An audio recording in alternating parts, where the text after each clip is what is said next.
我哋一般係點樣去清洗地氈同埋梳化套嘅呢？地氈其實分兩大類嘅，純羊毛嘅地氈我哋就會用乾洗機去處理。一般家用式嘅地氈呢，我哋就會將殺菌消毒嘅藥水加入地氈機入邊，然之後呢就進行清洗。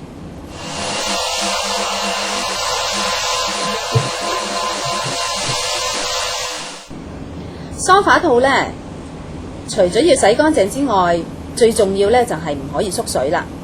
所以呢，師傅喺洗之前呢，就要將尺寸度好，然之後呢就用燙嘅方法去燙翻好佢。